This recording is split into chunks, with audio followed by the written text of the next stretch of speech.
अस्सलाम वालेकुम, आदाब। मैं हूं खलील फरहाद। आज बात करेंगे अहम तरीन मौजू ग्रेटर इसराइल के क़याम के हवाले से। पूरी कोशिश की कि आपको माजी और पेचीदा तारीख़ों में उलझाने के बजाय नहायत ही आसान और जामे अंदाज में ये बात समझा दूँ। ग्रेटर इसराइल असल में है क्या, इसका मकसद क्या है, इसमें कौन कौन से इलाके शामिल हैं, ये जानना ज़रूरी है। ग्रेटर इसराइल को समझने के लिए हम ज़माने बनी इसराइल में चलते हैं। जनाब हज़रत इब्राहीम अलैहिस्सलाम का ताल्लुक़ इराक़ से था, लेकिन आप हिजरत करके फ़लस्तीन तशरीफ़ ले गए। यहाँ आप अपनी बेगम सारा और बेटे हज़रत इसहाक़ के साथ मुक़ीम रहे, जबकि हज़रत बीबी हाजरा और जनाब हज़रत इस्माईल अलैहिस्सलाम को अल्लाह के हुक्म से मक्का छोड़ाए। इसराइल का लफ्ज़ असल में इब्राहीम अलैहिस्सलाम के पोते और हज़रत इसहाक़ अलैहिस्सलाम के बेटे हज़रत याक़ूब अलैहिस्सलाम का अब्रानी लक़ब था। आपकी नस्लें इसी इलाके में आबाद हुई जो बाद में बनी इसराइल कहलाई। हज़रत इसहाक़ अलैहिस्सलाम के फिर 12 बेटे हुए, जिनमें से हर एक का अपना कबीला वजूद में आया और ये 12 कबीले मुख्तलिफ इलाक़ों में फैल गए। इन 12 कबीलों के नाम कुछ यूँ थे: रैबोन, शमोन, यहूदा, नफ्ताली, दान, लावी, जाद, आशीर, मानासा, यसाकार, ज़बूलून, बिन्यामीन, अफ़राइम। यूँ समझे ये 12 कबीले नहीं बल्कि 12 कंट्रीज थे। यही तमाम कबीले फिर जंगों में फतह होते मुख्तलिफ नाम बदलते बदलते आज कंट्रीज़ में बदल चुके हैं और कुछ ज़म हो चुके हैं, यानी मर्ज हो चुके हैं। इनमें पहले से मौजूद फ़लस्तीन पर इसराइल पहले ही काबिज़ है, जबकि बाकी ममालिक में Turkey, Iraq, Syria, Lebanon, Jordan, Saudi Arab, मिस्र यानी इजिप्ट और कुवैत शामिल है, जो बनी इसराइल का हिस्सा थे।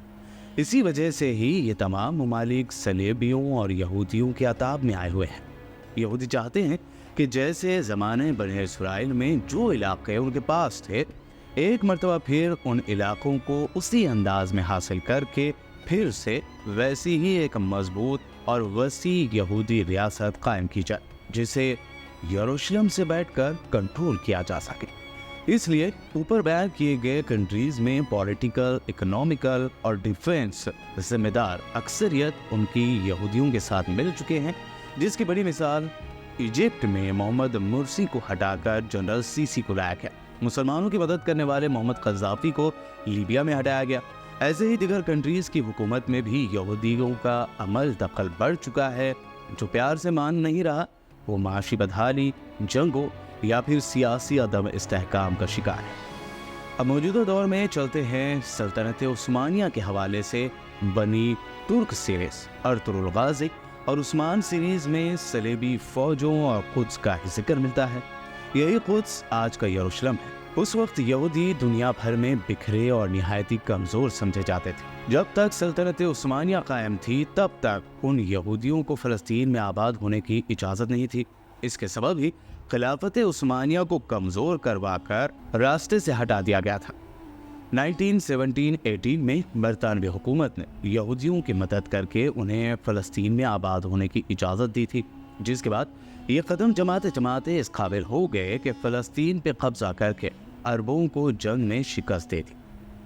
आज भी जंग उसी कुद्स यानी यरूशलेम की है, जो ईसाइयों, मुसलमानों और यहूदियों तीनों के लिए मुक़द्दस समझा जाता है। कुद्स या यरूशलेम में हज़रत सुलेमान का तामीर करदा मोहब्बत है, जो बनी इसराइल के नबियों का क़िबला था, जिसे यहूदी टेम्पल कहते हैं। इसीलिए यहूदी इस शहर से गहरा लगाव रखते हैं, जबकि यही शहर हज़रत ईसा अलैहिस्सलाम की पैदाइश का मकाम भी है और खाना काबा की जानिब क़िबला शरीफ की तब्दीली से पहले यही मुसलमानों का क़िबले अव्वल था। पहले सलीबी इस इलाके को फतह करना चाहते थे, लेकिन इस बार कुद्स के लिए यहूदी और ईसाई एक हो गए हैं। उनके इत्तेहाद की दो सबसे बड़ी वजह ये हैं कि तो मुसलमानों के खिलाफ इत्तेहाद कर लें और यहूदी व ईसाई अपने मुक़द्दस मकाम तक रसाई हासिल कर लें। दूसरा, यहूदियों के पास माल व दौलत की कसरत है, मगर दुनिया भर में बिखरे हुए हैं। यहूदियों के पास अपना मुल्क नहीं है, जबकि ईसाइयों के पास अपनी कई रियासतें हैं। एक की रियासत इस्तेमाल होती है तो दूसरे की दौलत इस्तेमाल हो रही है। दोनों ही अब एक हो चुके हैं اور یہودی اسی دولت سے عیسائیوں کے بیچ بیٹھ کر اپنے مقاصد بھی پورے کر رہے ہیں۔ اس وقت دنیا بھر میں 1.5 سے 1.6 کروڑ یہودی مختلف ملکوں میں آباد ہیں، جبکہ اسرائیل میں بسنے والے یہودیوں کی آبادی 88 لاکھ یا 93 لاکھ کے قریب۔ ان کی خواہش ہے کہ دنیا بھر کے یہودی اسرائیل میں آ کر آباد ہو۔ اسی سلسلے میں انہیں مزید وسیع و عریض جگہ چاہیے۔ گریٹر اسرائیل کا نقشہ 1896-1897 کے سالوں میں تیار کر لیا گیا تھا، جبکہ گریٹر اسرائیل کے قیام کے منصوبے کو 4 مراحل میں پائے تکمیل تک پہنچانے کا منصوبہ تھا۔ ان میں 4 مراحل یعنی 4 فیز میں سب سے پہلے تو بھیانک اور خونریز جنگ برپا کرنا، جس کی اس وقت ساری دنیا تیاری میں جٹی ہے۔ اس جنگ کو تیسری عالمی جنگ یا آرمگڈان کا نام بھی دیا جاتا ہے۔ دوسرا، مسلمانوں کے 2 اہم ترین مقدس مقامات پر قبضہ کر کے انہیں منہدم کرنا ہے۔ ان مقامات میں ایک مسجد اقصی، جبکہ دوسرا مقام مسجد نبوی و روضہ رسول صلی اللہ علیہ وسلم ہے۔ یہودیوں کے نزدیک یہ مقام گریٹر اسرائیل میں آتا ہے۔ آپ کو یہ جان کر حیرت کا جھٹکا ضرور لگے گا کہ پہلی اور دوسری جنگ عظیم یعنی سیکنڈ ورلڈ وار کا اسکرپٹ لکھنے والا شخص ایک کٹر یہودی اور فری میسنز کا اعلیٰ درجے کا ممبر تھا، جس کا نام البرٹ پائپ تھا۔ اس شخص نے 1871 میں ایک دوسرے اعلیٰ درجے کے فری میسن امریکن پولیٹیشین کو لیٹر لکھا تھا، جس میں تینوں ورلڈ وار کی تفصیل سے آگاہ کیا گیا تھا، اور ان میں سے 2 ورلڈ وار اسی کے لیٹر کے مطابق اسی طرز اور اسی سال و مقام پر لڑی گئی اور مطلوبہ نتائج بھی حاصل کیے گئے۔ مختصر میں بتا دیتا ہوں کہ اس نے لکھا تھا کہ ہمیں پہلی ورلڈ وار یعنی پہلی عالمی جنگ شروع کرنی ہوگی، جس کے اختتام پر روس کی طاقت ختم کر کے روس کو ایک کمیونسٹ ریاست بنایا جائے۔ اس ریاست سے دوسرے کنٹریز کی حکومتوں کو تباہ کرنے اور ریلیجنز یعنی مذاہب کو کمزور کیا جائے گا۔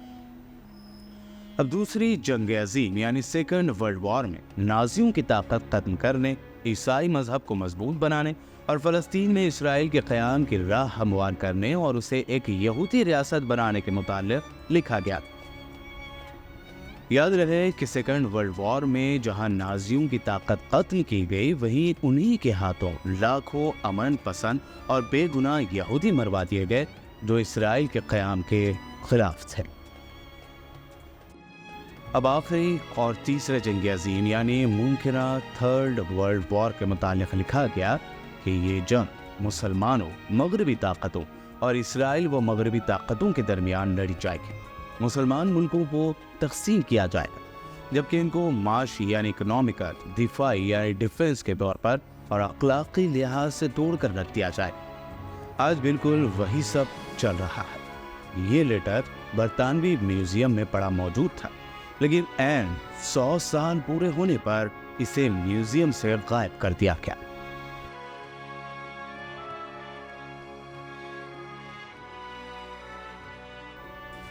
اس وار کے بعد تیسرے محبت کی تعمیر یعنی یہودیوں کے مسجد اقصی کو منہدم کر کے اس کی جگہ ہیکل سلیمانی تعمیر کرنا، اور چوتھے نمبر پر حضرت داؤد علیہ السلام کی تاج پوشی کے لیے استعمال ہونے والے پتھر یعنی تھرون آف ڈیوڈ کو نو تعمیر شدہ محبت میں رکھا جانا شامل ہے۔ یہ پتھر مختلف کنٹریز سے ہوتا ہوا اس وقت برطانوی شاہی خاندان کی ایک چیئر یعنی کرسی میں جڑا ہوا ہے، جس پر شاہی خاندان کے افراد سے اوتھ یعنی حلف لیا جاتا ہے۔ جبکہ ان تمام باتوں کا مقصد یہ ہے کہ جب یہ سب کچھ ہو جائے گا تو یہودیوں کا جھوٹا مسیحا آ جائے گا، ورنہ جب تک یہودیوں کا اپنا ملک نہیں ہوگا ان کا مسیحا نہیں آئے گا۔ ایک دلچسپ بات یہ بھی نوٹ کر لیں کہ گریٹر اسرائیل کی ایک سرحد یعنی بارڈر ایران کے بارڈر پر آ کر ختم ہو رہی ہے، جہاں 77,000 یعنی 77,000 یہودی دجال کا انتظار کر رہے ہیں۔ اسی لیے بھی اس گریٹر اسرائیل کی کڑی کو مکمل کیا جانا ان کے لیے نہایت ہی ضروری ہے۔ تو یہ رہا گریٹر اسرائیل کو لے کر یہودیوں کا پلان۔ آپ اس بارے میں مزید کیا جانتے ہیں؟ ہمیں کمنٹ کر کے ضرور بتائیں، اور اس معلوماتی ویڈیو کی لنک ایک دوسرے کے ساتھ ضرور شیئر کریں تاکہ علم میں اضافہ ہو۔